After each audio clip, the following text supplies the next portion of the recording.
Adolf Hitler, qui a tué 6 millions de juifs, plus les noirs, les gitans, homosexuels, etc.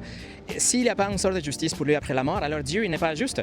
Et puis il est là au paradis et il n'y a pas de justice, vous voyez. Et aussi, par exemple, aux États-Unis, dans les années 90, il a eu 200 000 ou quelque chose comme ça crimes, dont la moitié, 100 000, n'étaient pas punis dans la terre, sous la terre.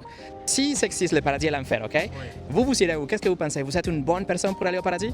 Je pense pas avoir fait des choses pour aller en enfer en tout cas. Voilà. Vous avez jamais entendu parler des 10 commandements? C'est les commandements que vous avez dans la Bible catholique aussi. Donc le 9e dit qu'il ne faut pas mentir. Mais vous avez jamais menti dans votre vie? Oh bah si. Le 8e dit qu'il ne faut pas voler. Vous avez jamais volé dans votre vie? Si. Le 3e dit qu'il ne faut pas utiliser le nom de Dieu sans respect. Vous avez jamais dit « Oh mon, oh my ». Mon Dieu, si, alors là... Vous venez de le faire. Ouais, sûrement.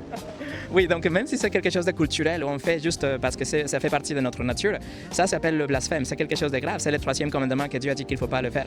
Le numéro 7, par exemple, dit qu'il ne faut pas commettre de l'adultère. Si vous êtes marié, il ne faut pas aller avec quelqu'un d'autre. Mais Jésus a dit que si on a le regard avec la convoitise, si nous voyons quelqu'un avec le désir charnel, c'est comme si nous avons déjà commis de l'adultère dans notre cœur.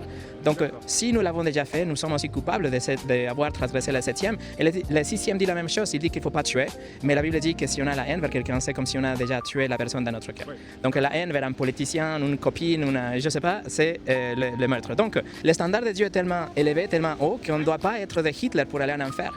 Mais Dieu est tellement riche en miséricorde que c'est pour ça qu'il envoie Jésus. Et Jésus est venu pour vivre une vie parfaite. Il n'a jamais péché. Il n'a jamais menti, convoité, volé, etc. Mais après, il a donné sa vie parfaite en sacrifice pour payer pour vous. Mais ce que la Bible dit, c'est qu'il faut avoir la repentance, c'est-à-dire qu'il faut se détourner de ses péchés. Et numéro 2, il faut placer votre confiance en Jésus seul.